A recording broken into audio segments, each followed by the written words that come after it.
안녕하십니까? 그동안 누구보다 열심히 살아왔다 자부할 수 있는 50대 남자입니다. 열심히 사는 거랑 타고난 인복이랑은 아무 상관이 없나 봐요. 저는 어려서부터 참 복이 없었습니다. 찢어지게 가난한 집에서 태어나 늘 고픈 배를 감싸 안고 잠에 들 정도로 궁핍하게 살아왔습니다. 원래도 힘든 집안 사정은 배를 타고 바다로 나가신 아버지가 돌아오지 않게 되면서 더욱 힘들어졌어요. 어머니가 삭바느질이나 식모살이라며 저를 겨우겨우 먹여 살리는 수밖에 없을 정도였습니다. 어머니가 힘들게 일하시고 집으로 돌아오실 때마다 제가 어머니를 마중 나가곤 했죠. 추운 밤바람을 맞으며 빨리 어머니가 오시길 기다렸어요. 멀리서 어머니의 그림자라도 보이면 당장에 달려나가 어머니의 짐이나 식모살이 하는 집에서 얻어온 음식을 대신 들어드렸습니다. 어머니는 제게 늘 공부해서 성공해야 한다고 입버릇처럼 말씀하셨어요. 공부를 잘해서 좋은 직업을 갖게 되면 배 곱는 일도 추위에 떨며 밤을 지새는 일도 없다고 그렇게 말씀해 주셨죠. 그래서 그런지 저는 성공하겠다는 일념 오직 하나로 누구보다 열심히 공부에 매진했습니다. 가끔 공부가 힘들 때도 있었지만 그럴 때마다 성공해서 크고 넓은 집에서 어머니를 모시고 사는 걸 상상했어요. 정말 이악 물고 열심히 공부했습니다. 하지만 공부로 성공한다는 것도 저보단 나은 사정인 사람들의 이야기인 걸 깨달았어요. 제가 아무리 열심히 해봤자 저는 고등학교에 갈 수 없었습니다. 정말로 학교를 다닐 돈이 집에 없었기 때문이죠. 그렇다고 다른 곳에서 돈 나올 구석이 있는 것도 아니었죠. 당장 고등학교에 다니려면 집도 팔고 먹을 것도 없이 그날부터 길바닥에 나앉을 정도였어요. 그래서 눈물을 참으며 학업을 포기했습니다. 가진 것도 없고 돈 때문에 앞길도 막히니 남은 건 기술 하나 잘 배워서 써먹는 수밖에 없겠다 싶었습니다. 그래서 집 근처 조선소에서 용접 기술 등을 배우며 먹고 살 길을 겨우 마련했어요. 먹고 살려면 뭐든 못하겠나 싶어 시작한 일이었지만 다행히도 일은 적성에 맞았습니다. 나름대로 현장에서 직책도 있고 제가 어렸을 때처럼 가난하진 않게 되었어요. 조선소에서 일만 하고 집에 돌아와서는 홀어머니 모시고만 살다 보니 어느새 결혼할 나이가 되어 있었죠. 그때쯤 제 아내를 만나게 되었어요.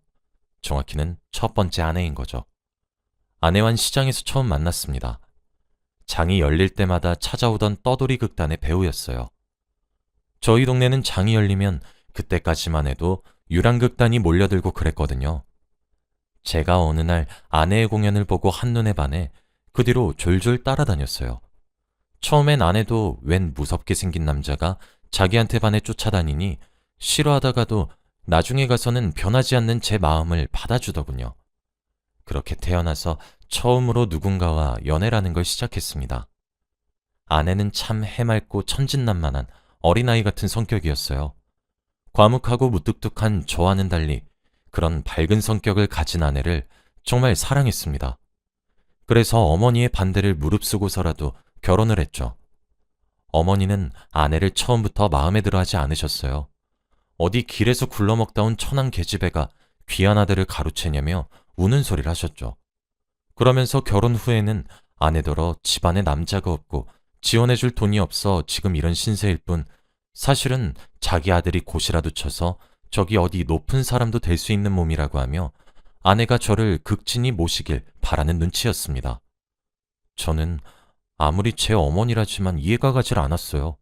어머니 말대로라면 제 아내도 지금 저와 결혼해서 어머니 타박이나 듣고 사는 거지 미국 저기 어디 할리우드라도 가서 여배우고 될 수도 있었던 거 아닙니까? 아내도 오로지 저를 사랑해서 한 결혼이지만 시간이 갈수록 힘들어하는 게 눈에 보였습니다. 가끔씩은 혼자 눈물을 흘리고 있는 모습도 자주 보여서 그때마다 모른 척했지만 이후로는 제가 나서서 막아주고 아내를 보호해줬죠. 그리고 얼마 안 있어 저희에겐 아이가 생겼습니다. 제 아내를 그렇게 구박만 하시던 어머니도 아내가 임신하니 좀 덜 하시는 것 같았어요.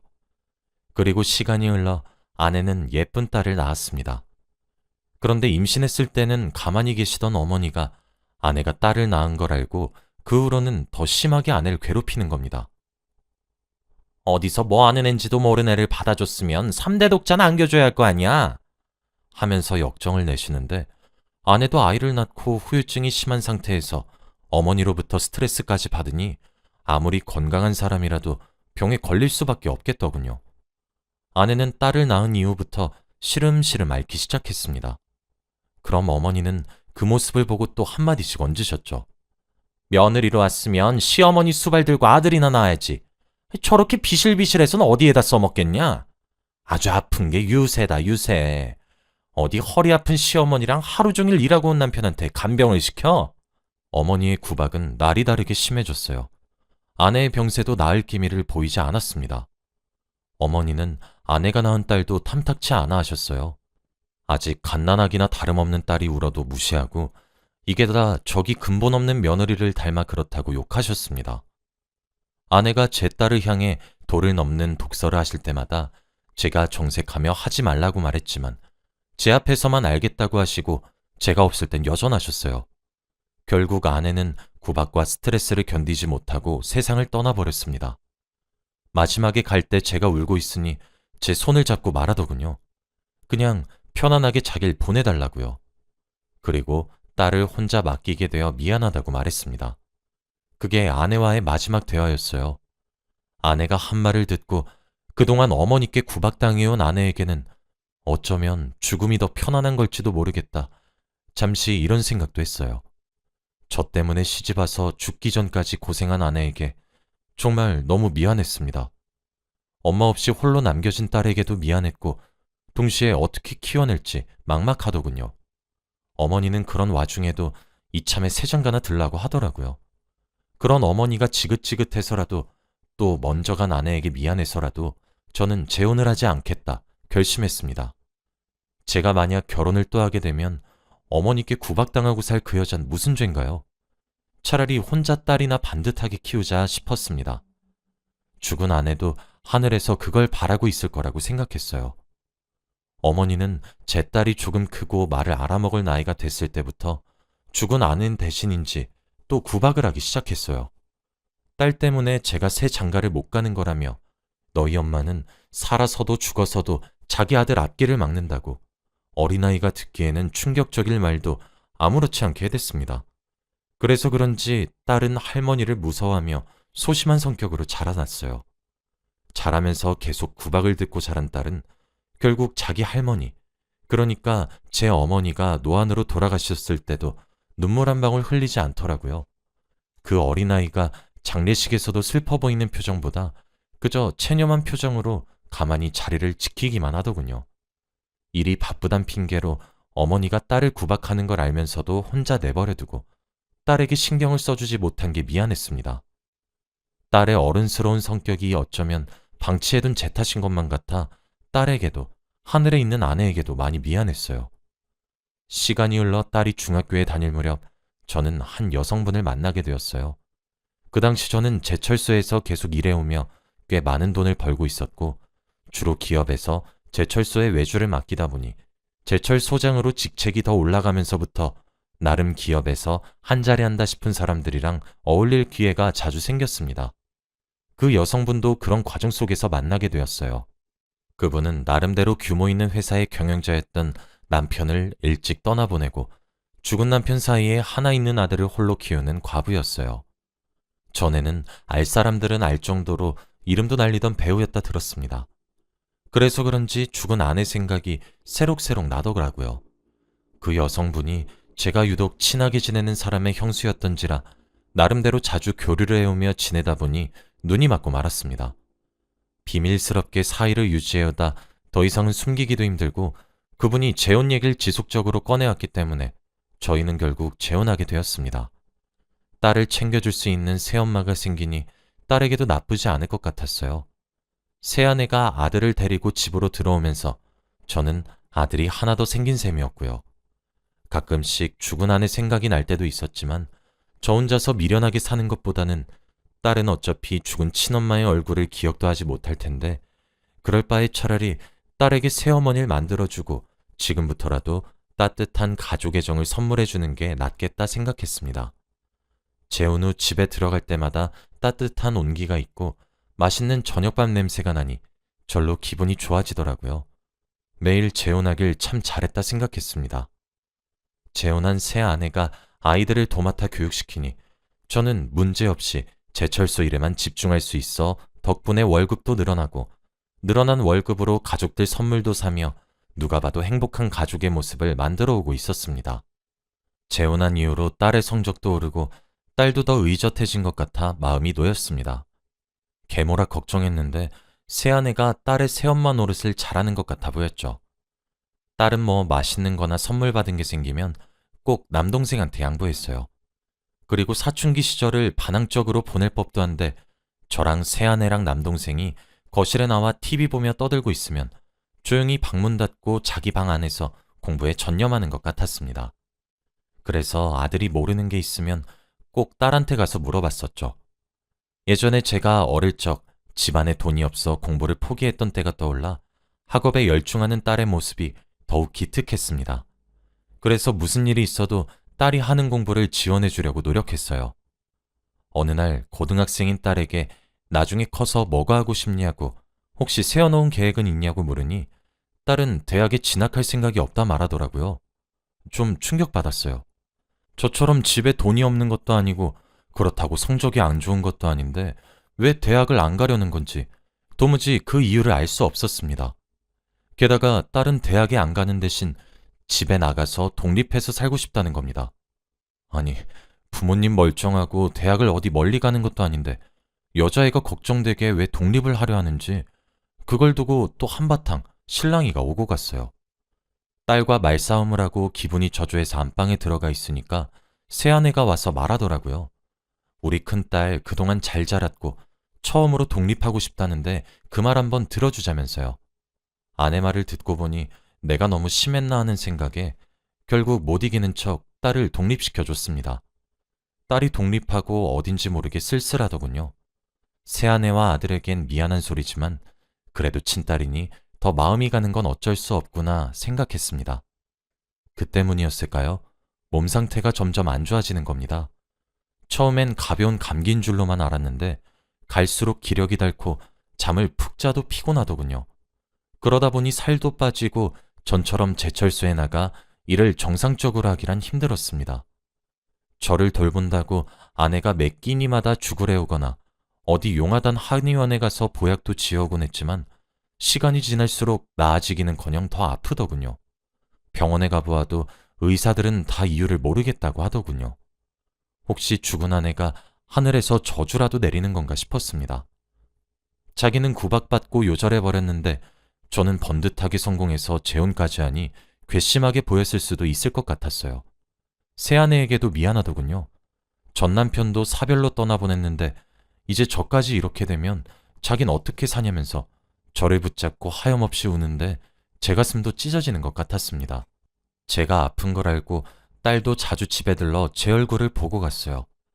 가끔씩 저를 데리고 병원에도 같이 갔죠. 그날도 그랬습니다. 상태가 많이 안 좋아져서 혹시 몰라 의사의 권유로 소변 검사를 한 뒤 입원 수속을 밟았습니다. 그동안 딸은 제가 입을 옷이나 읽을 책들을 가져오겠다며 본가에 다녀온다고 하더군요. 병원은 오래 있으면 심심할 거라고 절 생각해주는 딸이 기특했습니다.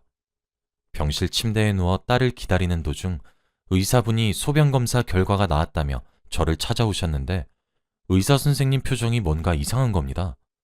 손에 쥐고 있는 검사 결과지를 읽다가 뭔가 이상하다는 듯 고개를 갸웃거리셨죠.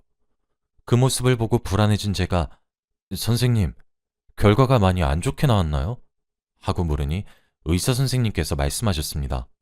아, 환자분, 혹시나 해서 말하는 건데 혹시 약물 과다 복용하신 적이 있으신가요? 네? 약물이라뇨? 원인도 몰라서 처방받은 약도 없습니다. 아, 역시 그렇죠. 아, 이거 이상하네. 제 대답을 들은 의사분께서는 납득이 안 된다는 표정으로 여전히 검사 결과지를 뚫어져라 보시다가 제게 설명해 주셨습니다. 여기 이 성분이 미량은 괜찮은데 지금 환자분 소변에서 다량으로 검출되어서 굉장히 위험한 상황입니다. 지금 당장 치료 들어가야 해요. 그동안 약이라고는 따로 먹은 게 없는데 이게 무슨 일인가요? 정말 충격이었어요. 의사 선생님께서는 어쩌면 그동안 제가 아팠던 이유가 이 약물 성분 때문일 수도 있다고 하시면서 섭취 경로야 그렇다 치고 워낙에 위험한 상황이니 우선 치료부터 들어가야겠다고 곧 준비해드릴 테니 잠시 기다리라 하더군요. 깜짝 놀라서 아내에게 전화를 하려고 하는데 그 순간 딸이 헐레벌떡 뛰어들어와서는 심각한 얼굴로 절 보더라고요. 그러면서 제게 말했습니다. 아빠, 놀라지 말고 들어. 아빠 지금 아픈 거 전부 새엄마 때문인 것 같아. 뭐? 아니, 갑자기 그게 무슨 소리야? 아니, 내가 아빠 옷 챙긴다고 안방에 있는 옷장 막 뒤지는데 이런 게 나온 거야. 뭔가 싶어서 봤는데 알약이길래 새엄마가 아빠 주려고 산 비타민이나 한약이겠거니 싶어서 이것도 그냥 챙겼어. 근데 아까 오는 길에 잠시 화장실에 들렀는데 새엄마 목소리가 들리는 거야. 누구랑 통화했길래 그냥 가만히 듣고 있었는데 그 후로는 딸이 자기가 녹음을 해왔다며 들려주더군요. 새아내로 들리는 목소리가 통화하고 있는 사람에게 자기라고 부르며 그 노인네는 이제 곧 죽을 것 같다며 이제 그 약 더 안 구해줘도 될 거라고 어디서 이런 감쪽 같은 약을 구해왔냐며 그동안 죽에 타서 찔끔찔끔 먹여왔는데 멍청한 노인네는 눈치도 못 챘다고 전부 당신 덕이라며 그동안 고생 많았으니 노인네 보험금이나 타서 셋이서 행복하게 잘 살자고 말하는 겁니다. 아마도 그 노인네는 저를 말하는 것 같았어요. 그리고 그 약은 상황상 오늘 검사에서 검출된 그 성분을 말하는 것 같았죠. 저는 딸의 손에 쥐어진 약병을 들고 의사분을 찾아가 성분 검사를 의뢰했습니다. 다행히 그 의사분도 짚히는 게 있었는지 자기 아는 제약회사 연구원에게 맡겨보겠다고 최대한 빨리 해달라고 부탁하면 몇 시간 후에 결과를 받을 수 있을 거라고 하더군요. 검사 결과를 기다리며 딸이 조심스레 제게 말하더군요. 아빠, 사실 나 독립한다고 떼썼던 것도 전부 새엄마 때문이야. 뭐? 새엄마가 그동안 공부 못하면 자기 아들 과외 선생으로 부려먹을 가치가 없다고 그러면서 어딜 돈 아깝게 대학 갈 생각을 하냐고. 대학은 꿈도 꾸지 말라고 했었어. 간식 같은 것도 먹으려고 하면 죽일 듯이 노려보면서 자기 아들한테 양보하게 했고 혹시라도 반항하면 밥도 굶기고 그랬었어. 그래서 나 집 나간 거야, 아빠. 도저히 못 견디겠어서. 딸이 담담하게 그동안 있었던 일을 말해주는데 피가 거꾸로 솟는 것 같았습니다. 제가 없는 사이 그동안 그런 일이 있었는 줄은 꿈에도 몰랐어요.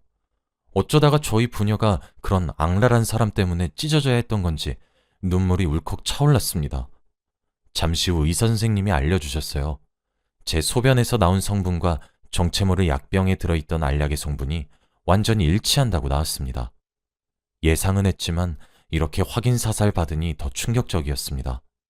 새아내가 정말 저를 어떻게 하려고 뒤에서 누군가가 짜고 쳤다니. 저도 이 사실을 알게 된 이상 마냥 가만히 있을 수만은 없더군요.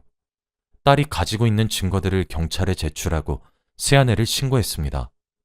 재빠르게 경찰 조사가 착수됐고 저희 집안을 압수수색하고 새아내를 잡아들여 신문하기 시작했습니다. 그랬더니 또 놀라운 사실이 하나 밝혀지더군요.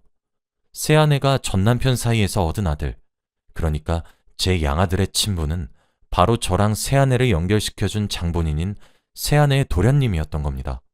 새아내 전 남편의 남동생이요. 둘은 오래된 내연관계였다고 합니다. 저를 처음 소개시켜 주었을 때도 원래부터 이런 목적을 가지고 소개시켜 주었던 거라고 해요. 저의 생명보험금을 가로챌 생각이었던 겁니다. 모든 걸 알고 나니 소름이 돋더군요. 지금은 새아내와 그 내연남이 재판에서 살인미수 혐의를 선고받고 징역살이를 하고 있습니다. 수사하며 파헤쳐진 새로운 사실 때문에 전 남편도 새아내가 그런 게 아니냐는 가능성이 제기되어 추가 수사에 들어갔다고 해요. 이것까지 사실로 밝혀진다면 최소 몇십 년은 감옥에서 썩게 될 것 같았습니다. 저는 이런 큰 사건을 겪고 몸도 마음도 힘들었지만 딸의 도움으로 지금은 회복 중에 있습니다. 많이 늦었지만 어렸을 적 신경 쓰지 못했던 부분까지 지금 몇 배로 신경 써주며 세상에 하나밖에 없는 친딸을 아끼려 합니다. 딸은 새아내의 회방으로 감히 가고 싶다고 말하지 못했지만 원래 대학에 가고 싶었다며 지금이라도 늦게 대입을 준비 중입니다. 딸이 원하는 거라면 무슨 수를 써서라도 들어주고 싶어요. 하늘에 있는 아내가 편히 눈 감을 수 있게요. 저희는 우여곡절 끝에 겨우 소소한 행복을 찾은 것 같습니다. 가족이라는 행복이요. 여러분들도 저처럼 가까이에 있는 행복을 놓치지 마시고 꼭 붙잡길 바랍니다. 이야기 들어주셔서 감사합니다.